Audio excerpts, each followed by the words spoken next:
Hey guys, tonight we flicker our way back to the muddy lanes and creaking timber houses of medieval Europe, where something truly strange once happened. You see, they named their candles. Not all of them, of course, but enough to raise eyebrows today. Imagine lighting a stubby wax taper, whispering, "Good night, Joffrey," and then tucking into bed like nothing was weird. That's the vibe. This journey is going to be warm, quiet, and just a touch ridiculous. So, before you get comfortable, take a moment to like the video and subscribe. But only if you genuinely enjoy what I do here. And hey, post your location and local time in the comments. I love seeing where in the world you're drifting off from.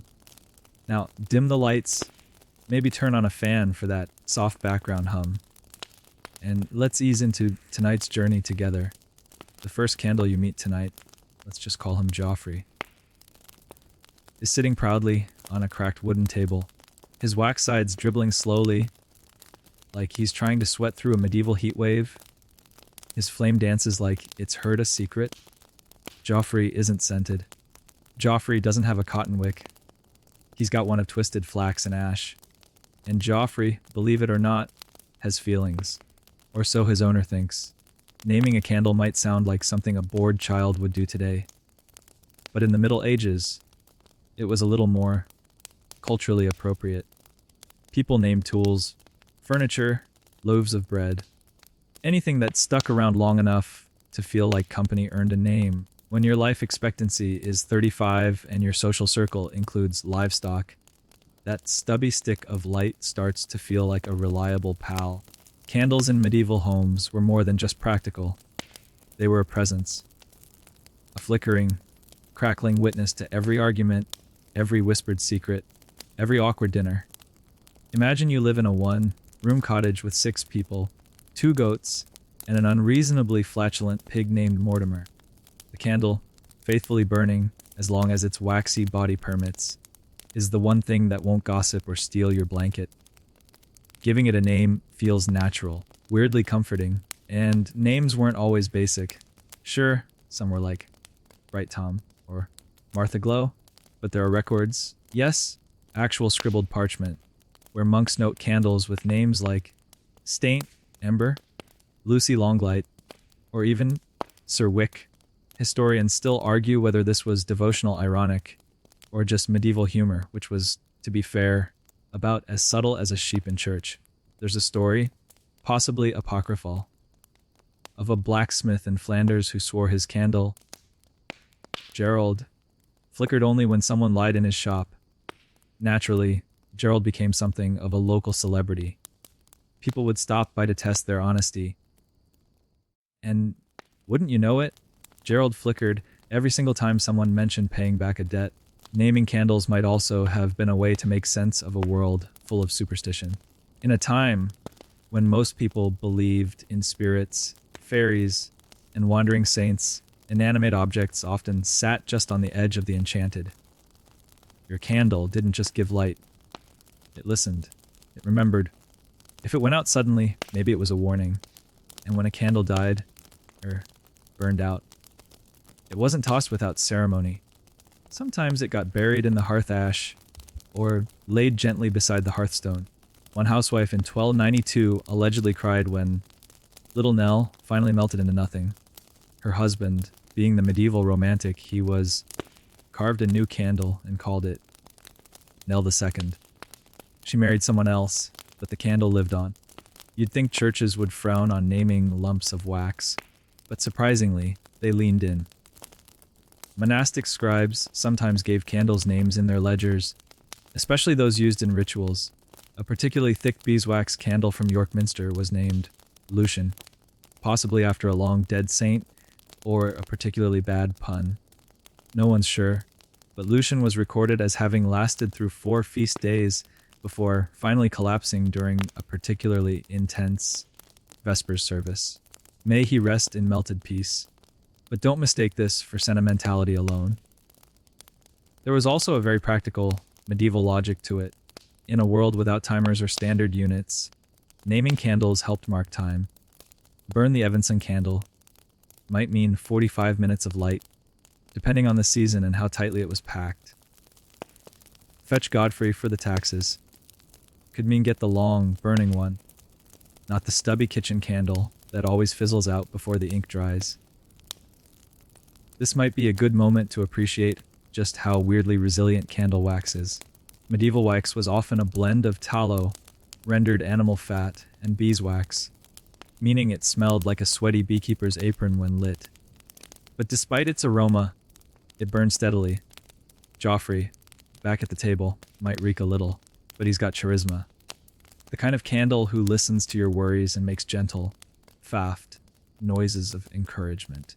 So here we are, the room dim, the walls groaning with the wind, and you, watching a named candle quietly hold back the night.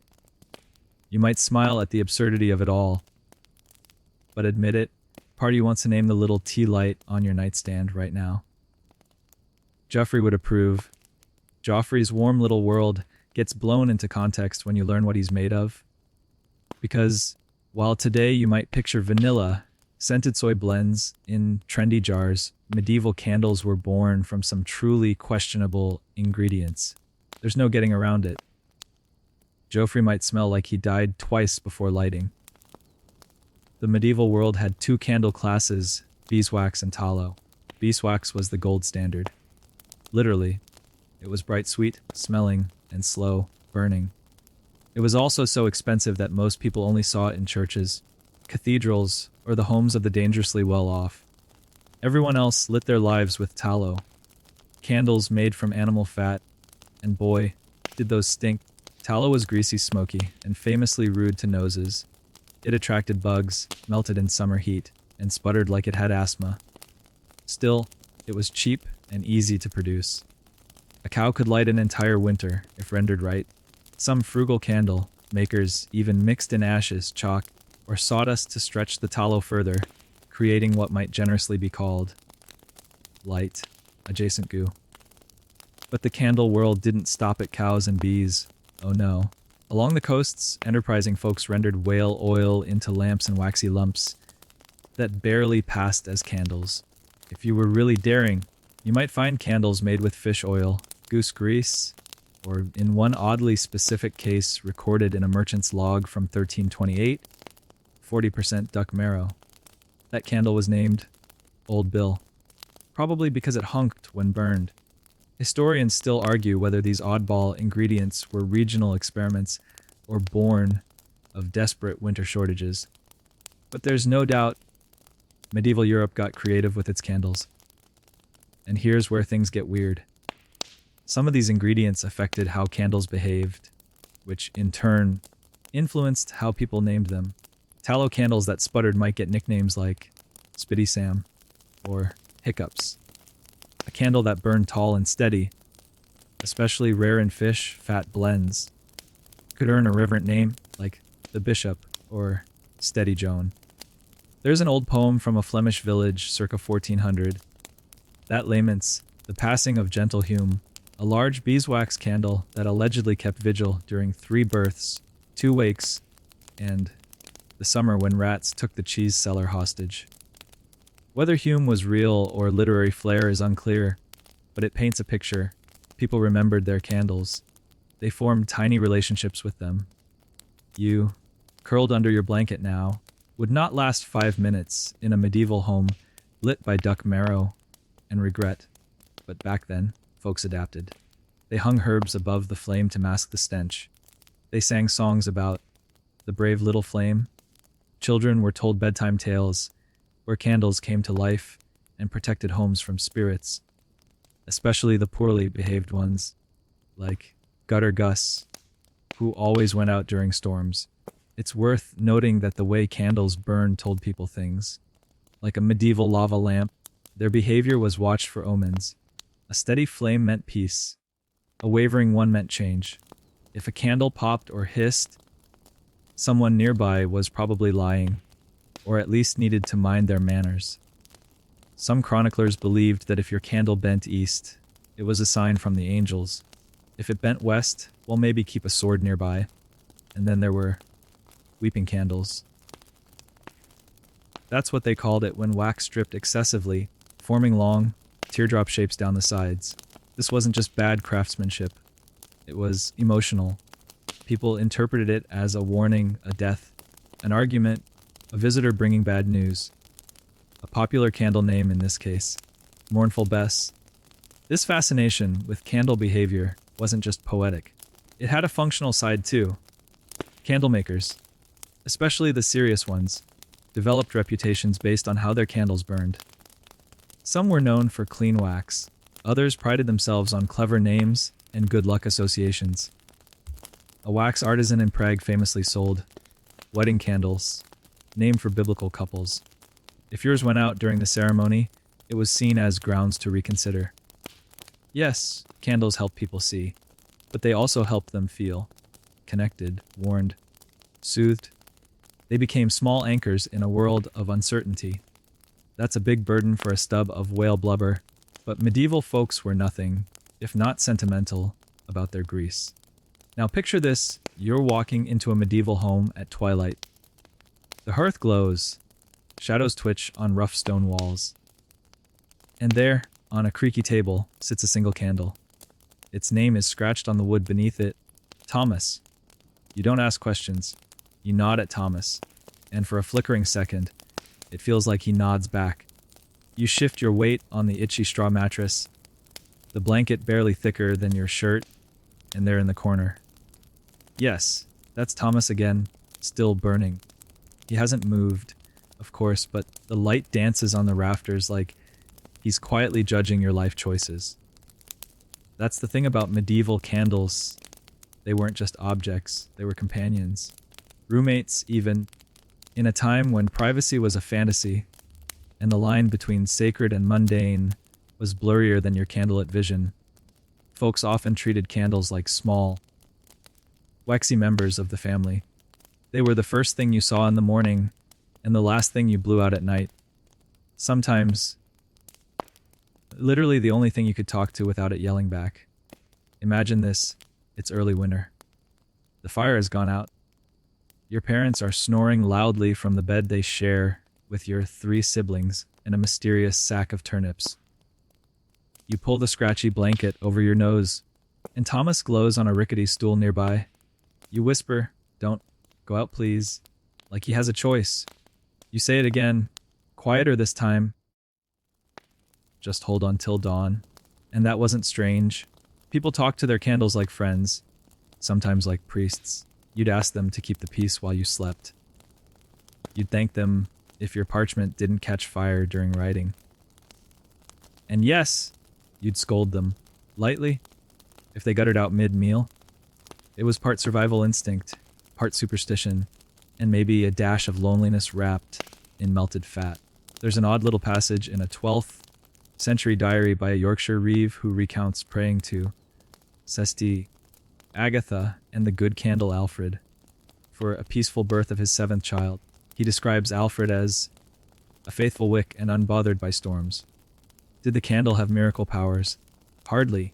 But in a world where childbirth could go either way, why not hedge your bets with saints and flammable friends?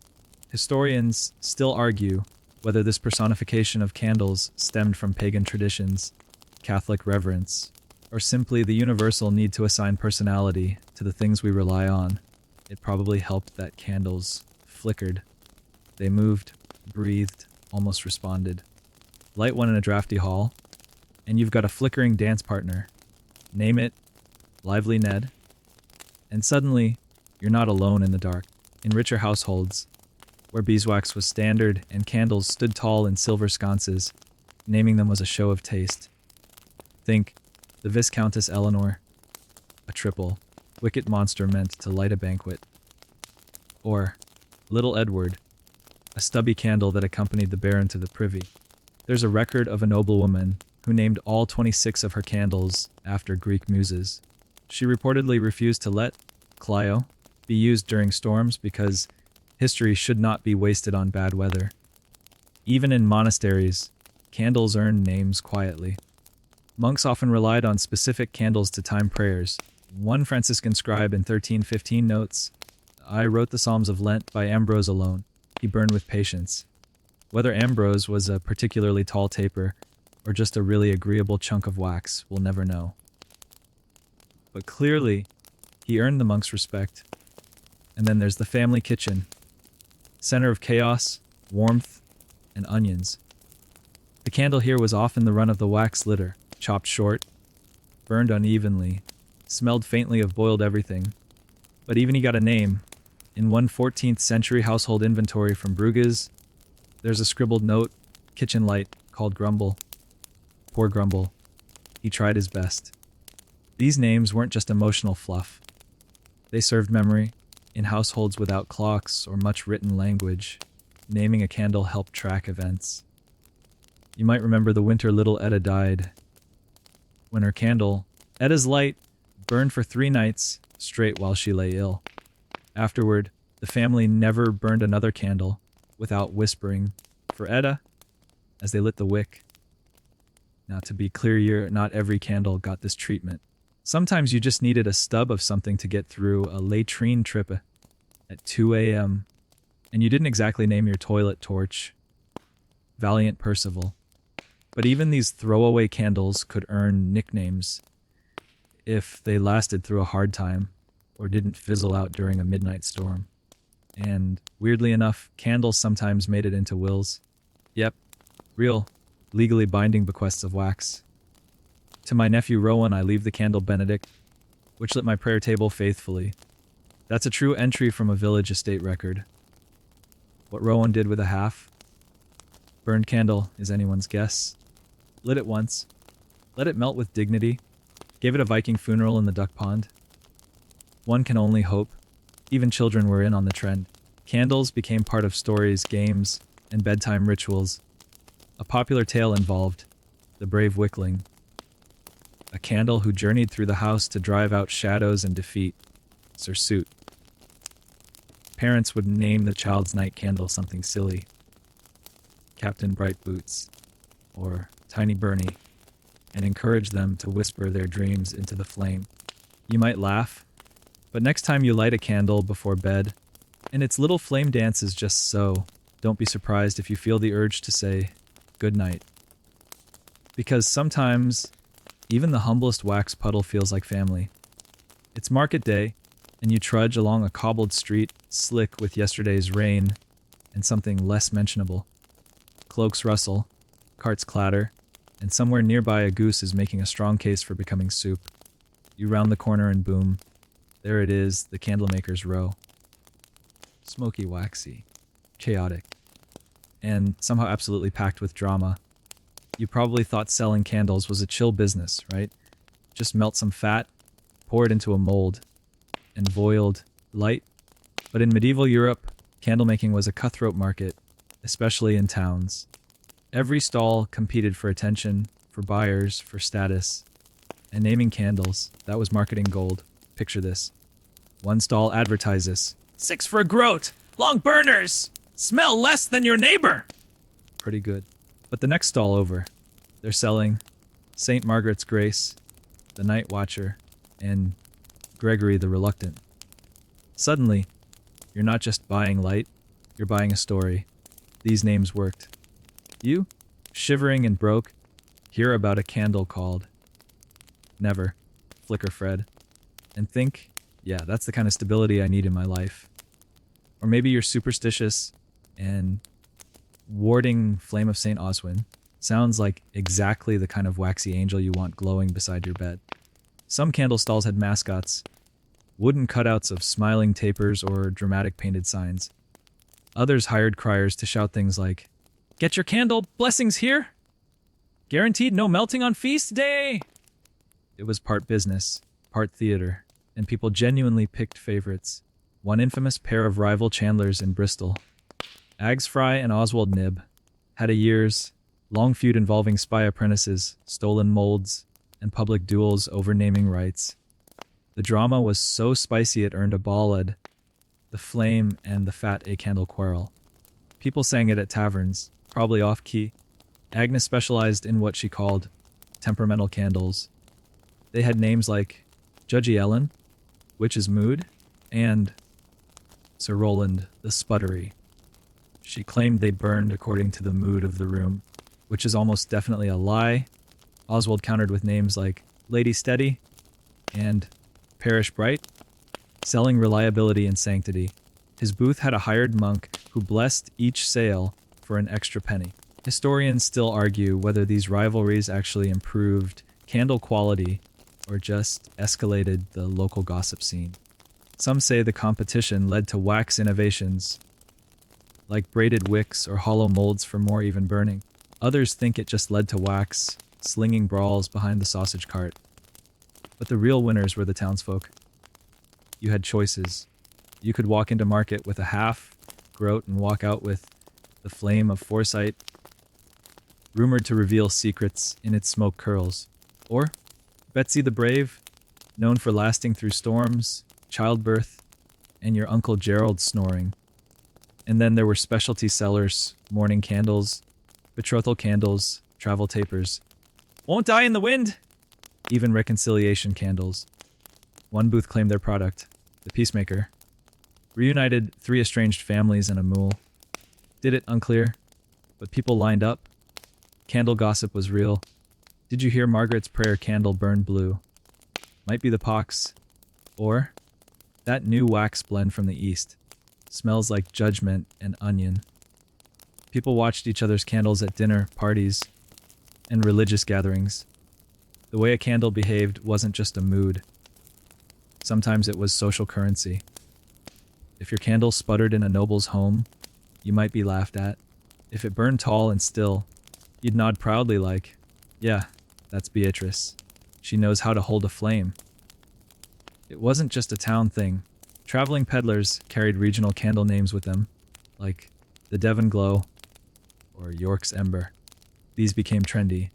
For a while in the 1340s, everyone wanted a Canterbury Mary, a short, sweet-smelling beeswax taper that supposedly burned in rhythm with hymn singing. Total nonsense, but adorable. There's even a surviving ledger from a candle maker who ran a kind of early subscription service. For a modest fee, you'd receive a monthly candle with a themed name. Harvest Heart? Saint's Shadow. The Frost Knower. Think medieval birch box, but with melting. Candle makers got creative. Some infused wax with herbs, lavender for calm, rosemary for remembrance. Those candles got poetic names like Memory's Flame or Kiss of Silence. Others added color, so the wax would weep in blue or red streaks. The dramatic effect, absolutely intentional, and people remembered. Families passed down candle stories. That there's Flossie, lit her the night the twins were born. Or, don't touch Jareth. He's the last of the wedding batch. Wax and memory got tangled up like old string, so next time you walk past a candle display, maybe in a mall or boutique, imagine it shouting at you like a Bristol Chandler. Imagine the labels reading Sir Bernalot, Mistress Glowington, or The Whispering Wick. Odds are you'd buy one. Because sometimes you're not just looking for light. You're looking for something that feels a little less alone in the dark. Church bells toll in the distance, their low clangs echoing through the narrow streets. You pull your cloak tighter, the chill of damp stone walls clinging to your bones, and step into a cathedral thick with incense and secrets. Instantly, your nose is overwhelmed. Frankincense, beeswax, and the undeniable tang of old robes. Welcome to the medieval church, where candles aren't just decoration, they're divine intermediaries. And sometimes, they're victims of theft. Inside, candles dominate the visual landscape. Towering tapers line the altar, clustered like a congregation of tiny saints. Their flames flutter gently in the drafts from stained glass windows, illuminating murals of martyrdoms and miracles. Each one burns with purpose, a small shimmering bridge between the mundane and the sacred. And many of them, named. The naming of church candles was more structured than the Hafsard kitchen candles you met earlier. These flames were often dedicated to saints, holidays, or significant church events. You might encounter the light of St. Jude beside the reliquary, or Margaret's flame burning beside a statue of the Virgin. These weren't casual nicknames, they were devotional titles, often recorded in church ledgers. A monastery in Normandy kept a list of named candles assigned to specific hours of prayer. Brother Amos, lit at lauds. Gentle Perpetua, burned during Compline. One entry simply reads, Joseph. Reliable. Always Joseph. Historians still argue whether these names were official blessings or monkish habits taken too far. But given how seriously medieval folks took candlelight as literal manifestations of prayer, offerings, and vigil, they probably saw nothing odd about it. Naming candles added personality to piety, and it wasn't all peace and holiness. Oh no, candles were expensive. Beeswax, especially, was pure gold on a wick, which meant, surprise, they were also prime targets for theft. Yes, stealing candles from churches was a genuine medieval crime. And not a petty one, either. People risked excommunication, or worse, for swiping a saint's taper. One notorious incident involved a group of local miscreants who snuck into a cathedral during Vespers and made off with St. Bartholomew's spine. A thick ceremonial candle reportedly 3 feet tall. The culprits, caught 2 villages over, trying to melt it down for resale. They were forced to carry a replica candle, 10 feet tall, through the town barefoot in penance. And sometimes the names helped solve crimes. A chronicler from Lichfield writes of a minor scandal in 1373 when a votive candle called Mary's Breath vanished. The wax was distinctive, lavender-scented, and dyed a pale blue. Weeks later, a tallow chandler across town began selling Blue Lady tapers that looked suspiciously familiar. Coincidence? Probably not. Churches eventually began branding their wax, literally stamping or carving initials into the candle base. Others resorted to locking candles in glass holders or lighting only stubby portions at a time to minimize temptation. A parish in Suffolk started naming their candles after Old Testament prophets just to intimidate would-be thieves. Imagine stealing Jeremiah the Stern. You'd have to really need the light. And then there were the miracle candles, the ones believed to refuse burning unless in proper context. One such tale comes from a convent in Bohemia where faithful Agnes allegedly would not light for sinners. A bishop tried to demonstrate this trick in front of a skeptical crowd, only to find Agnes flickering merrily in his hand. Cue the awkward silence. Candle behavior inside churches became almost a language of its own. If a votive burned tall and clear, it was a sign of divine favor. If it sputtered, perhaps the donor had unconfessed sins. If it went out without a draft, that was usually blamed on demons, or possibly someone forgetting to trim the wick. Some churches employed light keepers, monks or layfolk whose sole job was to tend to the candles. These waxy caretakers often named their charges affectionately, like Old Flamey or Sweet Judith. A Benedictine record even notes that a monk was reprimanded for talking to candles more than to his brethren. We're not naming names, but his candle was called Penelope. In larger cathedrals, where processions involved elaborate wax structures, imagine spirals, towers, or candle wheels. Each major candle often had a title. These weren't just functional names, but a blend of liturgy and showmanship. The Guardian Light of Martyrs, the Ember Crown, Flame of Redemption.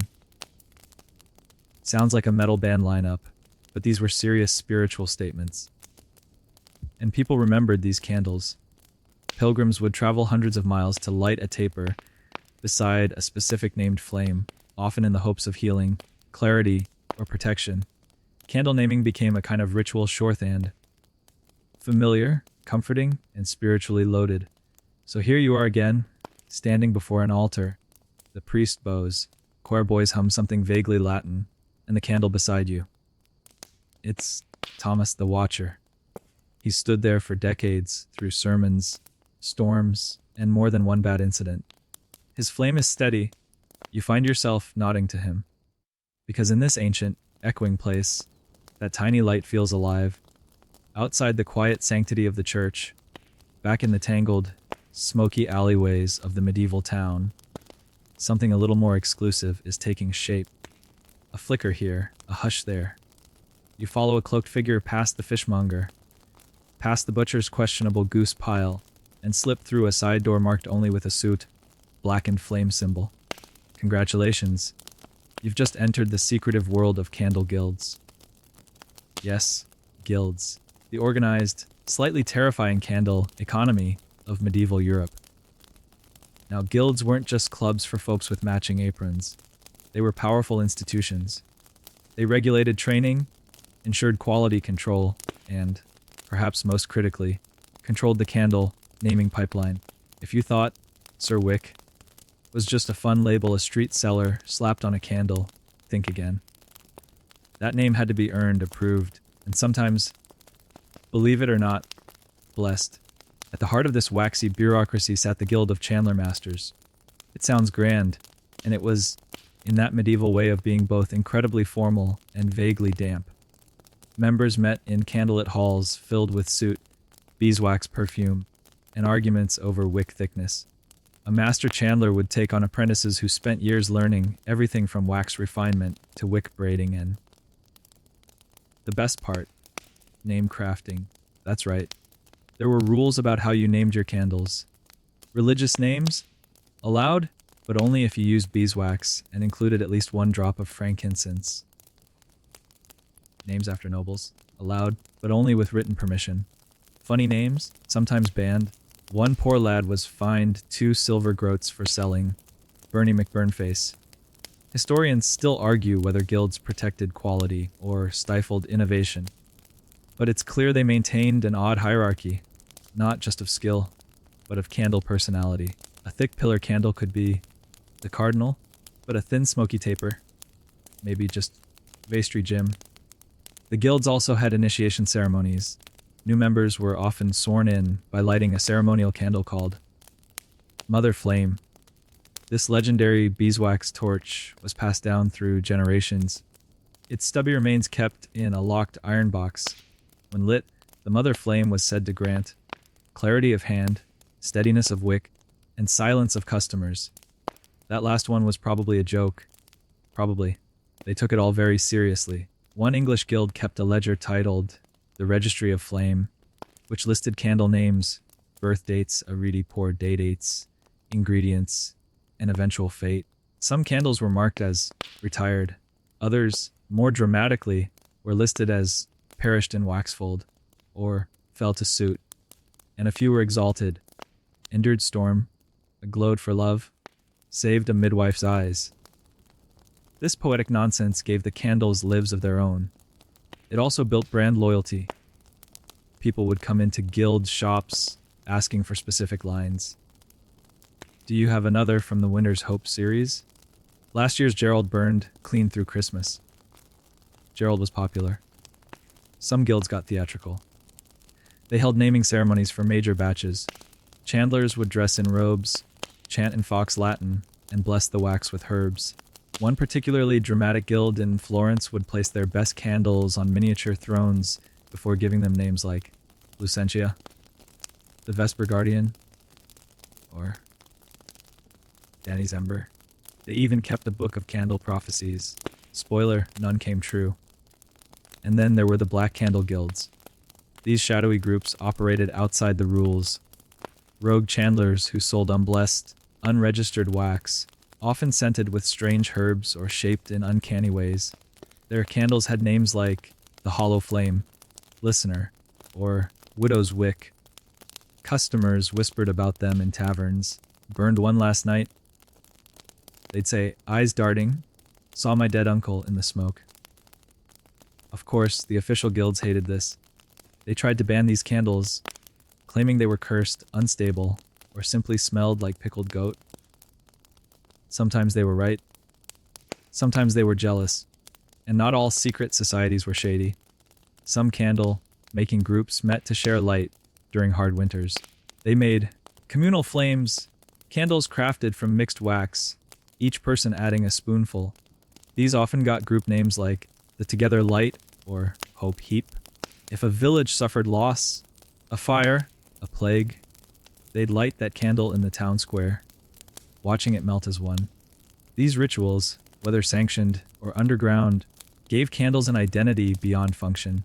They weren't just light, they were unity, memory, a touch of magic.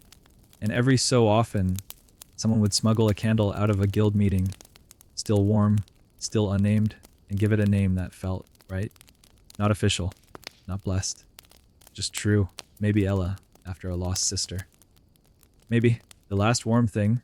So here you are, holding a stubby little candle wrapped in cloth. You light it. The flame curls, lean steadies. It has no name yet, but it's watching you. The air in your little rented room tonight is thick with damp and quiet superstition. Outside, a dog howls like it just learned about taxes. Inside, your candle crackles softly, the flame casting shadows on a cracked plaster and a pile of semi-dry laundry. You lean closer to the glow, your eyes tracing the slow drip of wax, and you murmur, "Bless you, Mathilda," because Mathilda, your current candle, is not just a lump of tallow. She's been named, and in the medieval mindset, that means she's been claimed. Protected, maybe even sanctified.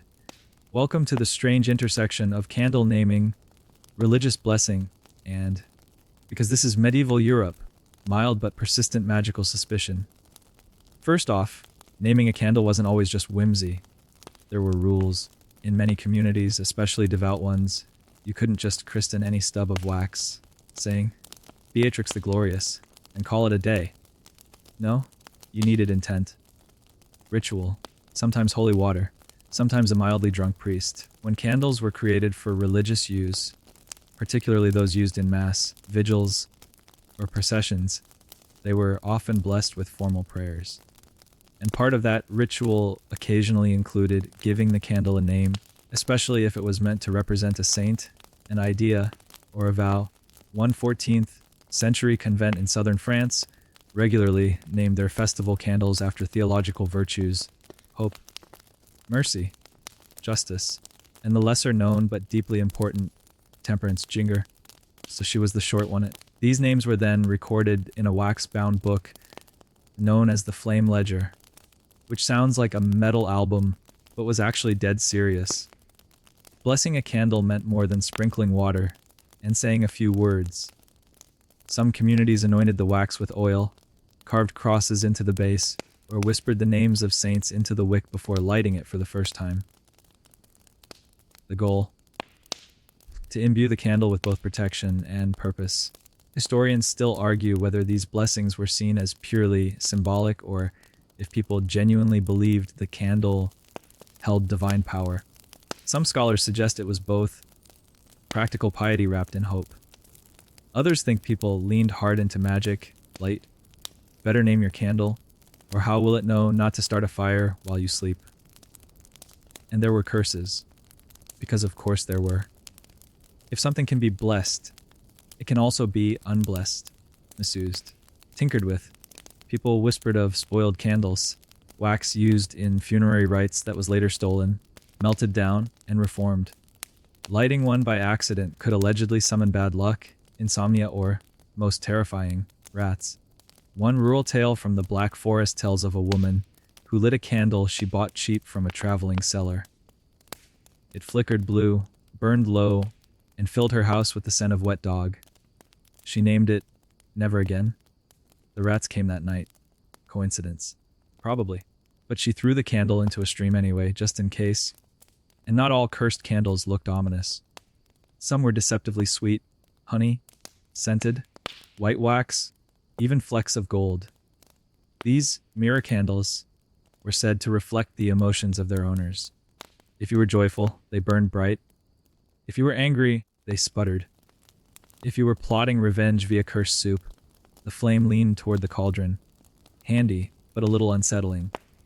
Of course, candle curses weren't always malicious. Some were love spells in disguise. Light a named candle, whisper your sweetheart's name into the wax, and let it burn until dawn. If the flame leaned toward your door, your love would return. If it popped and went out, maybe stick to journaling. Some folks took this so seriously they kept a romance drawer filled with hopeful tapers. Most smelled like lavender and disappointment, and there was the reverse, forgetting candles. These were tapers named and burned, specifically to let go of someone. A knight riding to war might leave behind a candle named Dulce's End. A widow might burn Peter's Peace for 7 nights. The act of naming, then burning, was a quiet ritual of release. The naming rites themselves became almost ceremonial. Families held tiny naming gatherings for their biggest household candle, the one lit during storms, childbirths, and tax season. These candles often bore names like Bringer, Steady, Heart, or Margot the Flame. They sat in places of honor, guarded from damp mice and careless elbows. You'd think all this made candles feel sacred. But no. It also made them dangerously influential. If your candle went out suddenly, people assumed a message, a sign. Something supernatural. Was someone talking about you? Had a spirit entered the room? Or did someone just leave the door open again? Either way, someone blamed the candle. And naming was also a way to safeguard. Thieves were far less likely to steal a named candle. Not because they feared arrest, but because taking Aunt Helena's light felt wrong. Even criminals respected the unspoken bond between a named candle and its household. Well, some criminals. Let's not overestimate the moral compass of a guy named Rat. Bernard. So you lie in bed now, your candle, Mathilda, burning quietly beside you. She's seen you through tonight's musings, through that one weird sneeze, through your 3rd round of rearranging the pillow. You don't expect her to answer.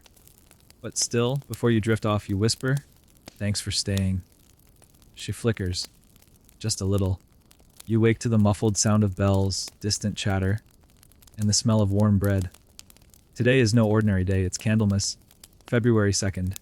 And in medieval Europe, that means a whole lot of wax, singing, and very confusing traditions. If your candle had a birthday, this would be it. Candlemas, also known as the Feast of the Purification of the Virgin, was a big day for candles. Officially, it marked the presentation of Jesus at the temple. Unofficially, it was the medieval version of Groundhog Day with incense and processions. And yes, candles got names. Lots of them. The morning begins with a ceremony.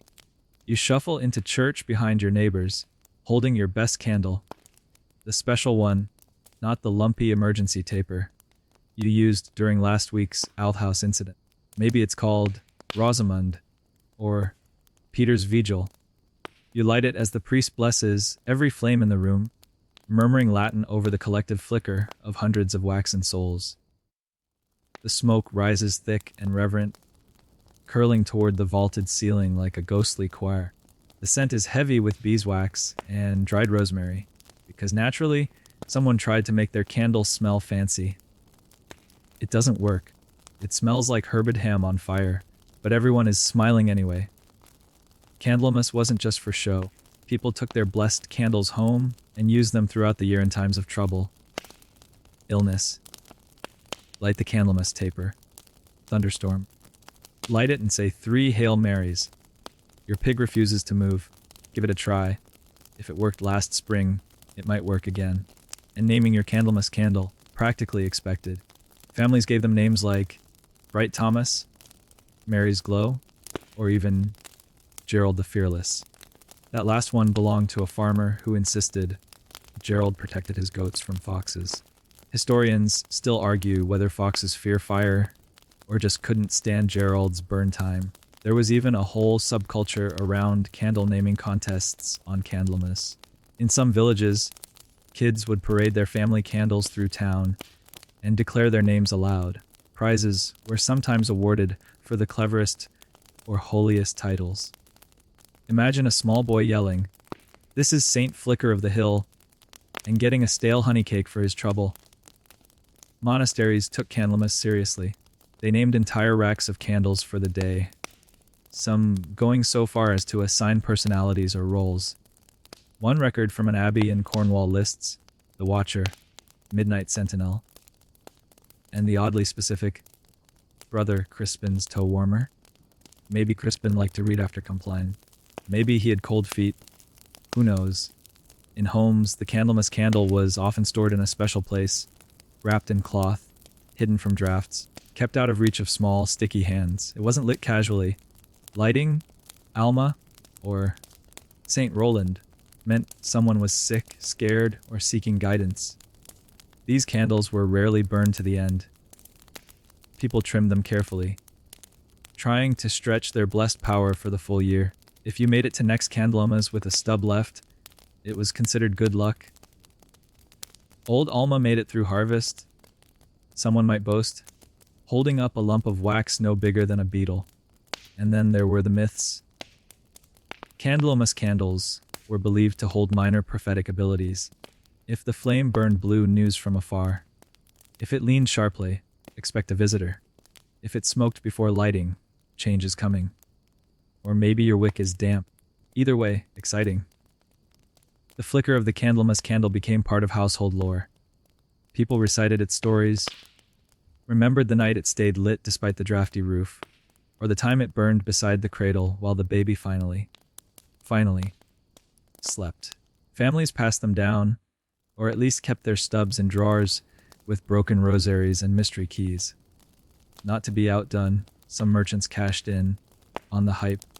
Candle peddlers flooded towns in the weeks leading up to Candlemas, hawking pre-blessed wax, or guaranteed to last till Pentecost. These salesmen often gave their candles ridiculous names to stand out. Heavenly Herald, Blessed Bertha, the Flame of Saint whatever. It worked. People bought them in droves. The guilds, of course, weren't thrilled. They argued for regulation. Only candles from approved chandlers should be blessed.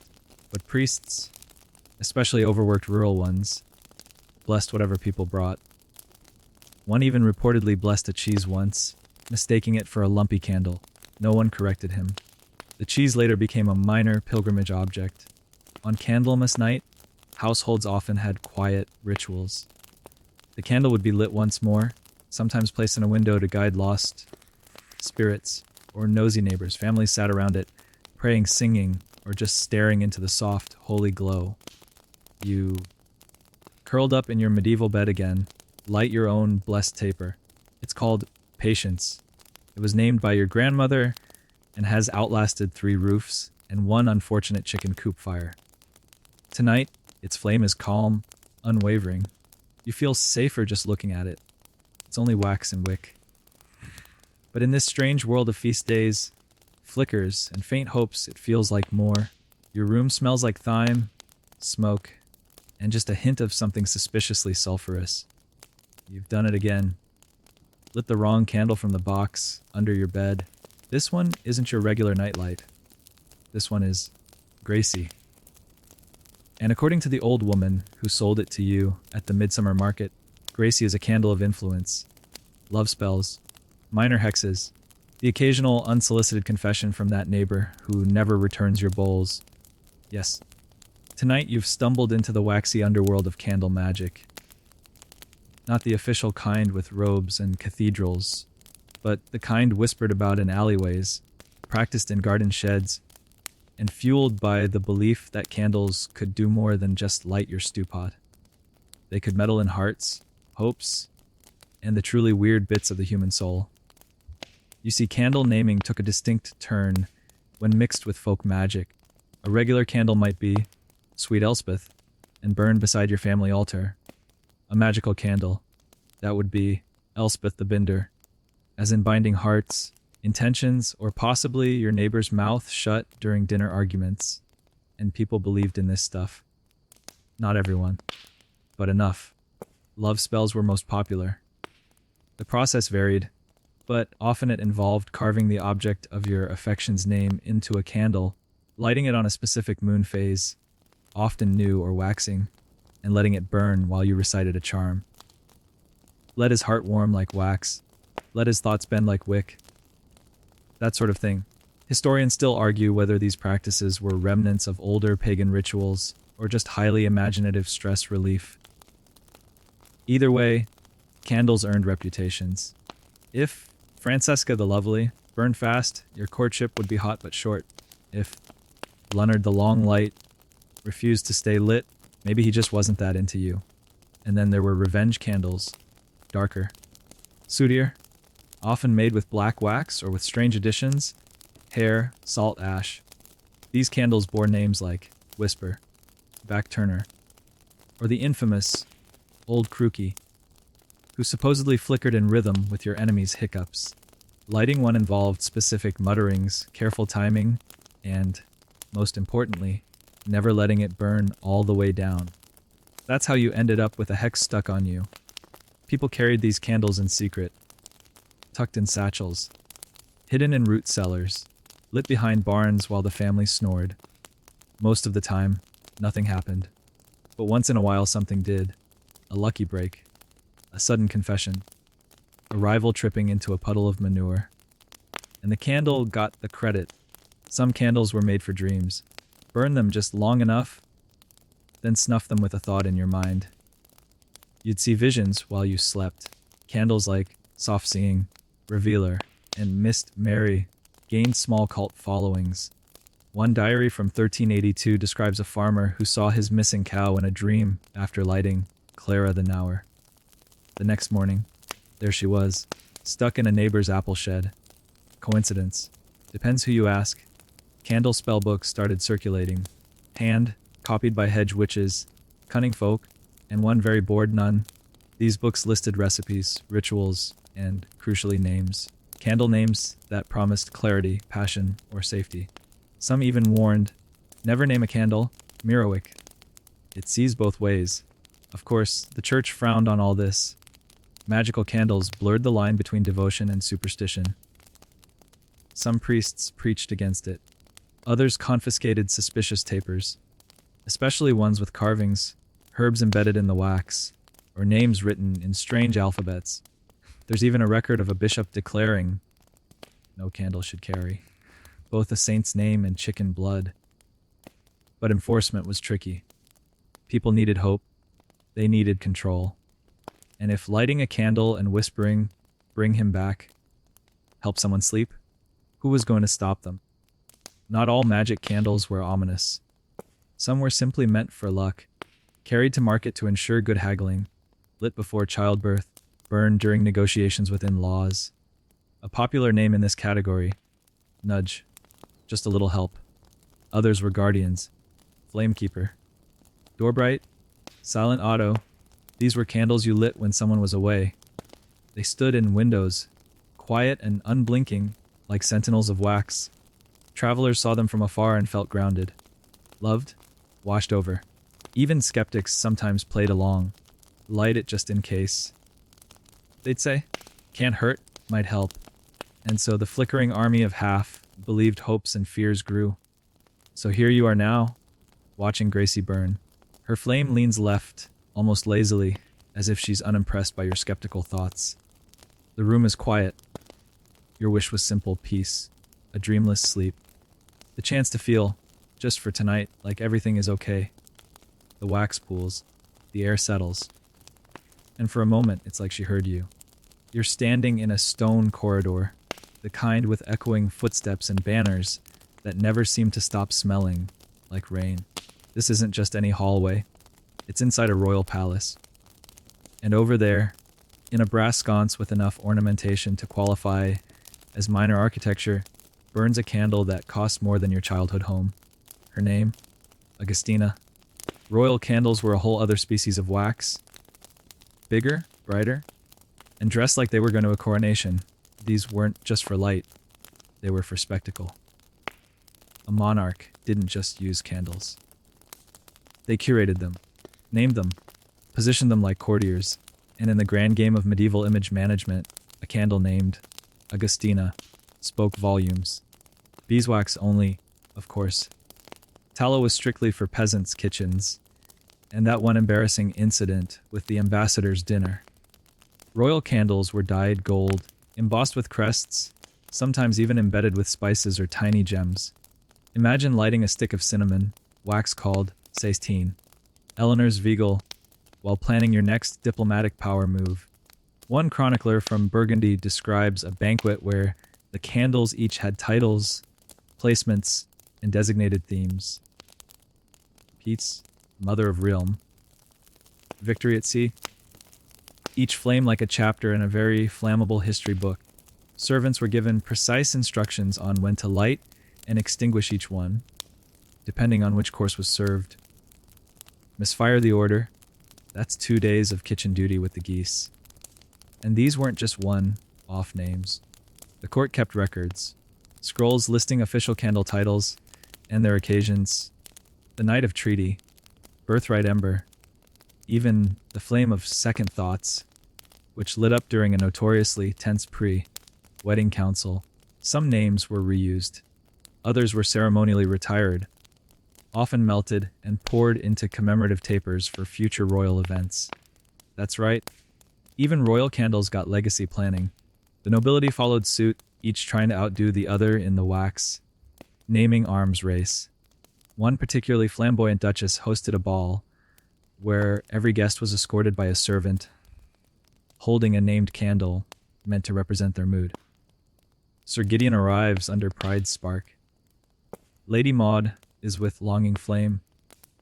It was less of a lighting strategy and more of a personality quiz you could set on fire. Historians still argue whether this was a sincere ritual or just very elaborate performance art. Probably both. Candle names became a kind of coded language for those in power. You could send a taper named Mercy's Light as a subtle nudge, or one called Second Fire as a gentle threat. In one case, a noble reportedly sent a half-burned candle named Silence to a rival. No one said anything, but they definitely got the message. And then there were the royal emergency candles. These were kept in deep vaults, reserved for sieges, coronations, or miraculous recoveries. They bore names like Endure, The Crown Remains, or the unsettlingly dramatic Last Light of Sovereignty. Some were so sacred, they could only be touched by the royal candlekeeper, an actual position held by a man who once swore an oath over molten wax and wore a cape made entirely of bees. Occasionally, a candle's name would outlast its wax. Tales would be told about the unburned one, a candle meant to mark the king's pilgrimage, but never lit due to a plague, or Judith's Mercy, which supposedly extinguished itself during a court hearing, prompting the queen to pardon a prisoner. Coincidence? Sure. But you try arguing with a snuffed candle in front of a room full of monks, and it wasn't all solemnity. Some royal candles were outright eccentric. A particularly fussy prince insisted that each of his morning candles be named after classical philosophers. You haven't really lived until you've heard someone shout, "Aristotle's gone out again," while buttoning a doublet. There were practical reasons, too. Naming candles helped differentiate them in sprawling estates. "Fetch me Lucetta from the third drawer in the north wing" was much clearer than "get that one waxy thing." Especially when you're managing a staff of 50 and half of them are named Thomas. Some candles gained fan followings. Lady Brightheart was a long, burning wax torch used during coronations that developed such a reputation for never going out that people started requesting replicas. Naturally, the guilds leapt at the chance. Soon, you could buy a Brightheart knockoff at every midsummer fair, most of which fizzled out faster than court gossip. But the originals, they mattered. Royal candle names became legacy markers used in poems, songs, and speeches. One chronicler noted, "The king lit unity at the feast, and so the court held peace for a season." Another wrote, "When Warden of Frost sputtered, the snow came early, and none dared question the omen." And here you sit now, in a drafty little stone nook of your own, your current candle, Augustina, doing her best royal impression. She burns tall, bright, just the right amount of smug. The room feels a little more majestic, a little more meaningful. For a moment, you're not just some anonymous figure in the dark. You're part of a lineage of names, flames, and flickering hope. And Augustina, she approves. You're on the road now, bumping along in a creaky cart filled with onions, chickens, and one extremely opinionated goat. Somewhere behind you, the village fades into a haze of chimney smoke and half-remembered promises. Ahead another town waits, new faces, new gossip, and if luck holds some eager buyers. Because you, friend, are riding with a candle salesman. And not just any candle salesman, this is Barnaby. Barnaby is a wiry man with ink, stained fingers, a permanent smirk, and a wagon full of wax in increasingly odd shapes. He doesn't belong to a guild. He doesn't pray over his molds. But he knows how to sell a candle with a name so ridiculous, so intriguing, that people can't not buy it. Madam Sizzler. He shouts as you pull into the market square.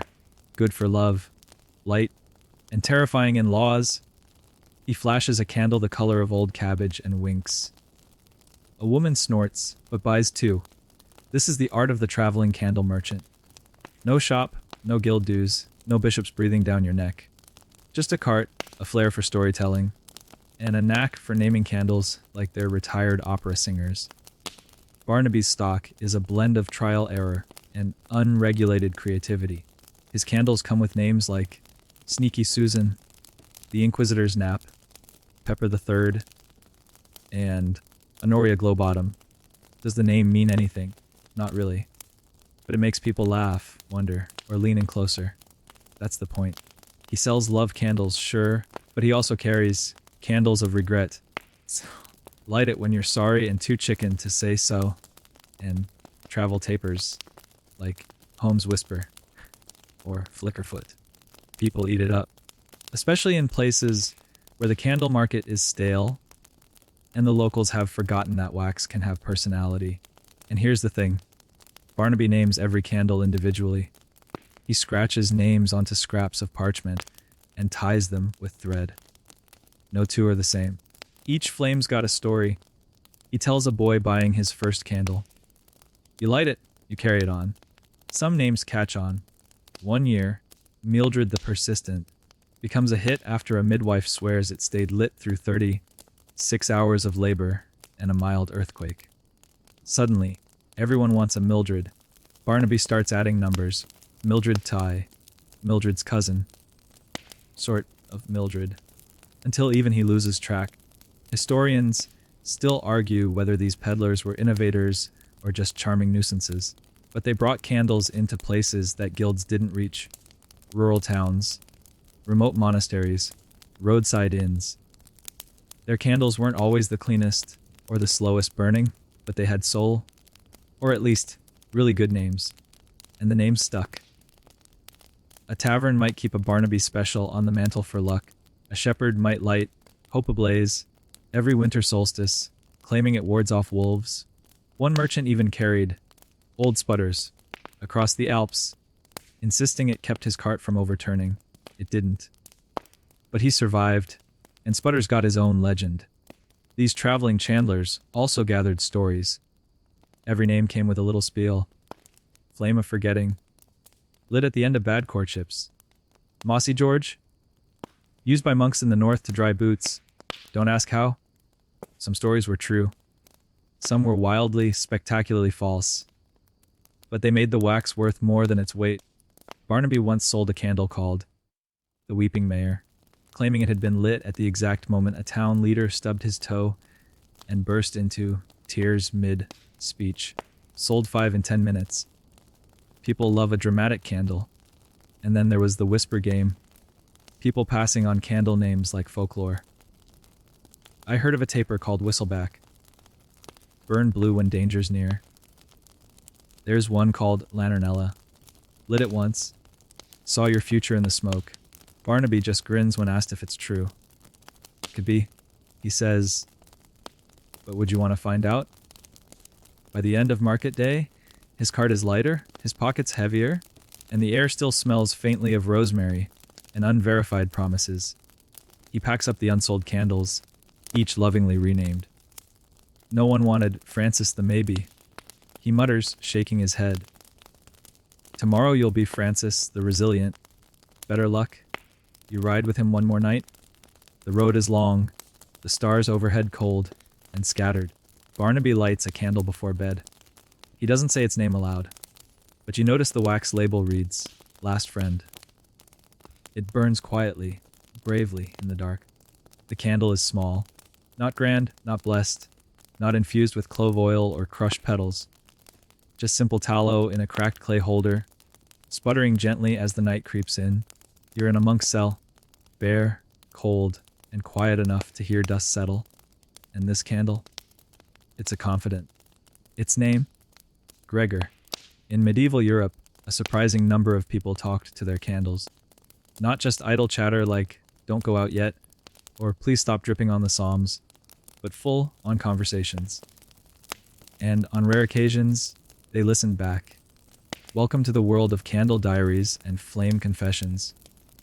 Picture it: a lonely scribe, bent over parchment, the candle flickering with each breath. The ink flows. The words are sharp, sometimes kind, often not meant for others. And beside him, burning steadily, is the one silent witness, Gregor. He hears it all. Candles were often present during private writing, journals, letters, and sometimes confessions not meant for ears or ears alone. Some people even believed that the flame somehow remembered. That if you spoke aloud while it burned, the candle held those words. Not forever, but long enough to matter. One diary from a reclusive noblewoman, now kept in a dusty French archive, begins each entry with a candle's name. "Tonight with Yvette." Confaded in Albin. "Bartholomew flickered when I lied." Was she documenting wax or chronicling her confessions? Maybe both. Maybe that was the point. There's a fringe belief, still debated among historians, that some candles were purposely lit as silent confessors, especially in places where priests were scarce or discretion was more important than absolution. People would sit before their named flame and speak. Not to God, not to anyone, just out loud, into the warm, listening light. Gregory of Tours mentions a woman who whispered her sins to a candle named Lucilla. It's unclear if Lucilla was meant to absolve or just absorb, but the candle burned every night beside her bed for 2 years. When she died, the village buried Lucilla with her. A quiet, melted witness. Some candles even came with journals. A traveler's wax roll from 1397 was discovered with a parchment scroll tucked inside the holder. A kind of primitive diary. The entries are mundane: bad stew, sore feet, a pretty girl in Bruges. But every page ends with a flame check. Lit Bernard tonight. He leaned hard to the right. Emma sputtered all evening. Bad omen. Were they tracking the candles or their moods? In a time when inner thoughts rarely left your head, the act of naming a candle and keeping a record gave shape to private life. A light you controlled when so much else wasn't. And then there were the silent burnings. People who lit candles in secret corners of churches or homes not to see, but to process. A missed love, a cruel word, a fear they didn't know how to name. Hope, regret, stillness, and sit until it burned halfway. Then they'd snuff it and leave, lighter in heart if not in step. Historians have found remnants of these moments in marginalia, tiny notes in prayer books. Burned truth tonight, slept better. Or, mistress said I could not cry, so I lit Alois. These aren't grand statements. They're soft footprints in wax. Faint, but human. In certain convents, nuns created candle correspondences, where instead of writing full letters, they would send short candles with specific names to communicate feelings. Mercy might mean forgiveness. Thorn might signal betrayal. It was subtle, intimate, and utterly impractical given the wax shortage. But they did it anyway. You're probably wondering, did they believe the candles had souls? Not quite. It wasn't about sentience. It was about presence. A named candle wasn't alive, but it was there. Consistent. Comforting. Something you could return to.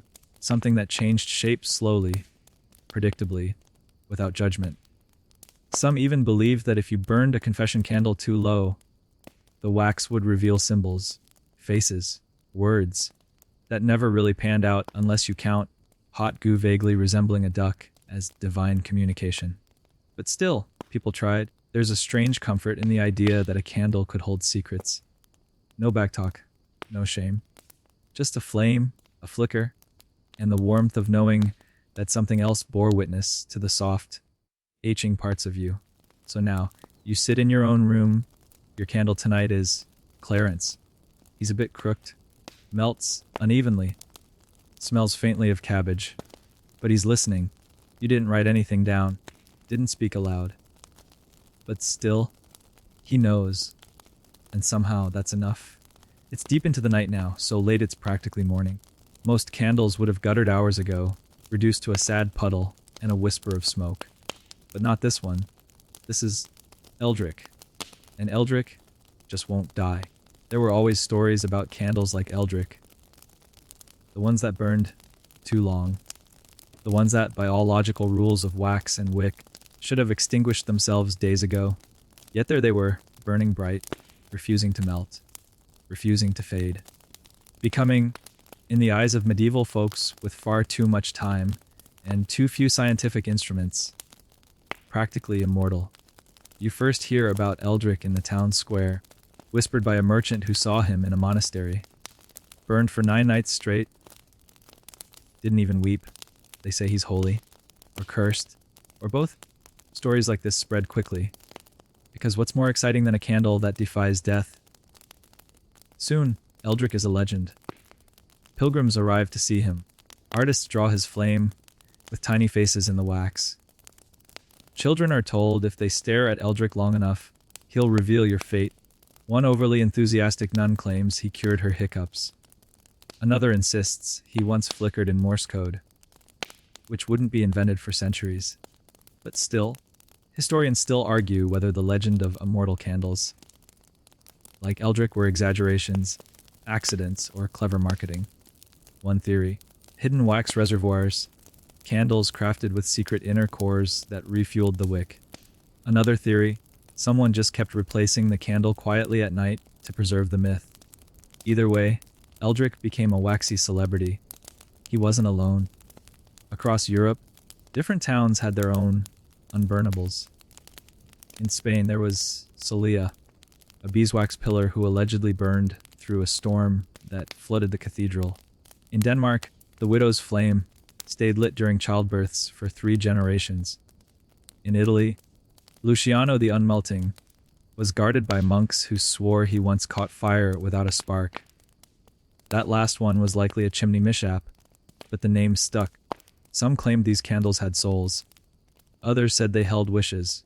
One theory popular in Bohemian circles was that a candle could absorb a dying person's final breath, and thus carry on part of their spirit. Hence, a named candle, especially one kept closed during illness, might inherit something more. Naturally, folks began trying to make their own immortals. Candle makers experimented with strange wax blends: resin, honey, goose oil, and in one unfortunate case, mashed figs. That one burned for 10 seconds and exploded. The candle's name was Bert. No one tried that recipe again. Guilds took notice. They started rating candles not just by burn time, but by resilience of flame. The highest rating, Eldrick class, not an official unit of measurement, but catchy. Chandlers bragged about making nearly Eldricks, or Eldrinoids. Tapers that could last through a storm or a particularly boring sermon. And while many of these eternal candles were clearly hyped, every so often one came along that did something odd. A candle that wouldn't light for certain people. One that changed the direction of its flame, depending on who was in the room. One that refused to go out, no matter how hard you blew. That last one turned out to be sealed with whale fat, but still dramatic. Superstition followed these flame, stubborn sticks. Some believed they were divine signs, God's way of illuminating truth or justice. Others feared them, convinced the candle had trapped a soul. One legend tells of a candle named Ruthless that glowed blue only during acts of betrayal. No one could explain it, so they buried it under the church steps and pretended it never existed. These immortal candles also became literary gold. Minstrels sang of the flame that waited, a candle that outlasted a kingdom, watching kings rise and fall from its quiet corner in the throne room. Romantic poets wrote about lighting forever lights during proposals as a symbol of undying love. Until wax reality set in. Eventually, people began giving these candles ceremonial endings. After years of burning, when even legends grew tired, they'd hold funerals for their flames. Eldrick's End was attended by 200 villagers, a donkey choir, and a man who swore the candle winked at him just before going out. A monk composed a eulogy. The wax remains were buried beside the herb garden. You might laugh, sitting here, watching your own flame. Geraldine the Bold. Hover in the still air. She's nearly gone, wax pooling like soft armor around her base. But you feel it, don't you? That quiet wish that maybe she'll flicker a little longer. Hold on. Refuse the dark. Because in the end, that's what the legends were about. Not immortality. Not magic. But hope. That something warm and steady might stay, even when everything else fades. Geraldine dips. Then flares. And for now, she's still here. You're in a room that smells of books, dust, and frustration. The year is somewhere around the late 1600s, and the candle in your hand has no name. Not because you forgot it. Not because you're indecisive, but because the age of named candles is dying. Snuffed, you might say, by science, Enlightenment thinking, and an increasingly impatient set of dinner guests. By now, the world is changing. Fast. People are reading more, questioning more, measuring more. Wax is still popular, sure, but no one's scribbling Sir Flixa lot in the margin of their ledgers anymore. Instead, they're calculating burn rates, wick diameters, and carbon residue. Welcome to the Enlightenment, where even your candlelight has to make sense. Candle naming starts to look foolish. Not quaint, not cute. Silly. Superstition. A relic of rural backwardness. City folk laugh about it. Scholars write essays with titles like On the Misguided Anthropomorphization of Combustibles. Candle guilds tighten their rules. No more personal inscriptions. No more naming contests. Just serial numbers and performance specs. Historians still argue whether this shift was inevitable or just snobbery. Either way, the flickering soul of medieval wax companionship begins to dim. One of the biggest culprits, the scientific method. People start running candle experiments. Timed burns, chemical comparisons, wax purities. Michael Faraday gives lectures on the chemistry of flame. He doesn't mention Margaret the Courageous. He does talk about hydrogen. It's not the same vibe. And then there's the rise of industry. Candle production becomes faster, cheaper, more efficient. Factories churn out identical tapers by the thousand. Uniform, unscented, unnamed. There's no room for Bertram the Mournful in a world where speed and cost rule. Even the church gets in on the shift. Liturgical reform means fewer named votives, less emphasis on candle symbolism. Processions shrink. Ceremonial flames are simplified. This is the Easter candle, the priest says. Not Lucian of renewal, just candle. One French bishop, known for being particularly humorless, bans all named candles from his diocese. He claims it's gateway to idolatry and distraction. Also, he once tripped over a candle labeled Betsy, and never quite forgave it. Candle journals fade away. Marginalia stops, including waxy friends. The New Age favors Enlightenment diaries, filled with facts, philosophies, and less flame-induced whimsy. You won't find a man talking to Frederick the Flame. In 1720, you'll find him dissecting muths. And yet the habit doesn't vanish overnight. In the quiet corners of Europe, rural villages, border monasteries, cluttered back rooms, people still whisper names to their tapers. A grandmother in the Black Forest keeps lighting Elsa during thunderstorms. A shoemaker in Wales still talks to Old Bluick when his hands shake. A nun in Naples writes poems addressed to the listener. A candle she never lets burn lower than half. These flickers of tradition survive like glowing embers. Small, persistent, human. Even in big cities, the habit lingers in odd ways. A Parisian wax seller unofficially labels his best sellers the Duchess and Strong Pierre. Customers ask for them by name, even if the names never appear on paper. A London playwright swears he can't finish a script without lighting the quiet one. No one knows what candle he's talking about. He just nods to a particular stub on his shelf and begins. And then there's the sentimentalists, the ones who fight back. They write essays titled, On the Dignity of Flame, Mourning the Loss of Personality in Modern Light. One pamphlet argues for reintroducing naming ceremonies to restore the human bond with luminous objects. It sells terribly, but it's lovingly printed. Still, the tide turns, oil lamps rise, gaslight arrives, and finally the true executioner of candle culture, electricity. Now, you flick a switch. No naming required. The bulb doesn't flicker meaningfully when you confess your secrets. It just glows. Reliably, silently, boringly. The candle is relegated to romance, to emergency kits, to the occasional decorative dinner table. And even then, store, bought, mass-produced, mostly anonymous. You don't whisper to the Yankee candle jar named Autumn Forest 59. You light it and forget it. And yet, a strange thing happens. In times of stress, people light candles again. For vigils, for losses, for hopes. And sometimes they write names on them. For Mom, for Alex, for peace. They whisper thoughts into the flame. They watch it, hoping it means something. And in that tiny act, the old world flickers back. Just a bit. So now you sit in your modern room. Your candle isn't fancy, but you've given it a name anyway. Hugo. You like the way the flame curls. You think he's patient, quiet.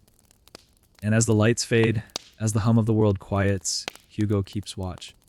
The enlightenment may have blown out the trend, but not the feeling. You've climbed the ladder into the attic, dust floating like lazy ghosts through golden beams of afternoon light. Everything smells faintly of wood, wax, and memory.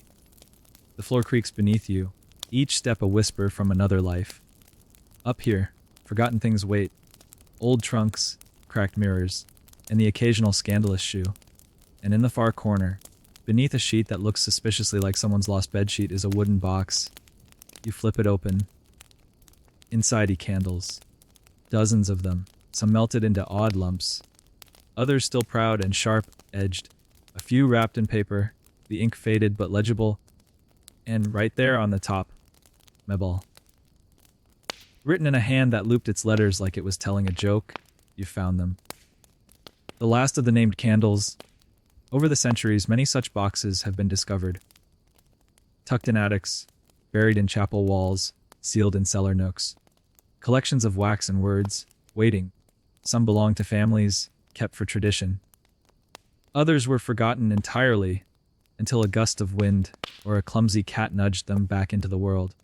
Archivists have found entire bundles labeled by occasion.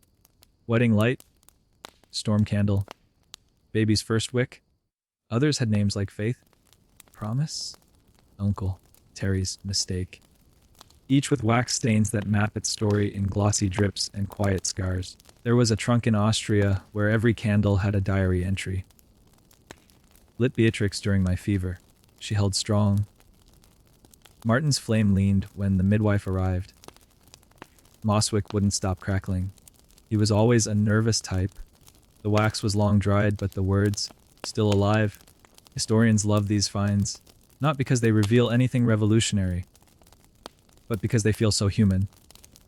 In a world of cold archives and big events, a box of named candles is a tiny rebellion against forgetting, against facelessness.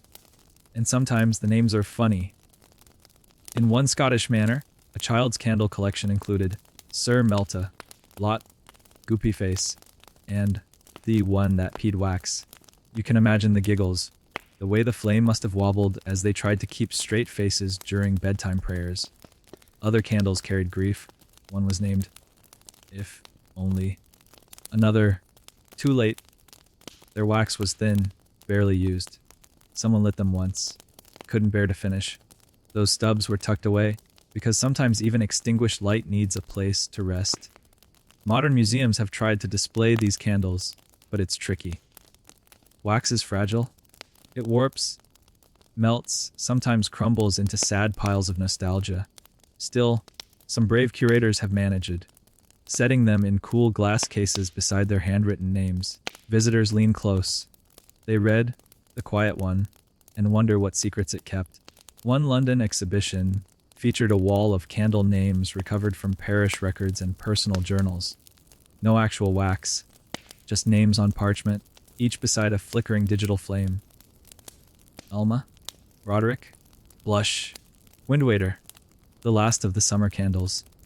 Some viewers cried, others laughed. A few lit candles at home later that night, just to feel connected. Scholars argue about the origins of the practice, but when you look into the faces of those reading those names today, it doesn't matter. Because what the names give us is a feeling of continuity, of warmth passed down, flicker by flicker. In an old farmhouse in northern Italy, someone found a candle wrapped in linen with a note. If you read this, my name is Luca. I have not seen the world in 117 years. They lit it, took pictures, posted it online, and suddenly, Luca was famous. Not for any miracles, just for existing. Some people have started naming their candles again. Quietly. Personally. Maybe not out loud. But in their heads. In notebooks. On little scraps of ribbon tied to glass jars. It's not a trend. It's not a movement. It's just happening. Maybe that's the magic of named candles. They don't ask for much. Just a spark. A name. And the promise to be remembered. So here you are, attic dust in your nose, fingers smeared with old wax. You pick up Mabel. She's stubby, a little lopsided. Someone clearly lit her during a storm. She smells faintly of lavender and old secrets. You light her. She flares, then settles. And suddenly, it feels like someone's whispering stories in the air around you. Now, as the last of Mabel's flame dims into a sleepy ember, the world around you begins to soften. The attic fades. The dust settles. That golden hush drapes over your thoughts like a blanket, just warm enough, just heavy enough to keep the waking world away. You're not quite here anymore. Not fully. Somewhere between the past and the present, between wax and whispers, a candle still flickers quietly in your mind. Maybe it's Joffrey, or Clarabelle, or maybe it's one you named yourself just now, without realizing it. The noise of history, the clanging bells, the bustling markets, the gossiping chandlers, it all melts down like old wax. What lingers is just light. Gentle, slow, thoughtful light, a warmth not measured in lumens but in memory. You can almost smell it again, that faint mix of beeswax, old books, and the comfort of something glowing just for you. A flame that doesn't ask questions, that doesn't judge or hurry, just burns. Steadily, kindly, until you're ready to let go. Tonight, you've traveled through centuries on the back of a candle's flicker. And somehow, it's made the dark feel a little less empty. You're not alone. You never were. The names, the stories, the soft curl of flame, they're still with you. So breathe deep, let your eyes close. Let the final shimmer of this strange, glowing tale settle into your chest like a second heartbeat. The candle is out, but you're home.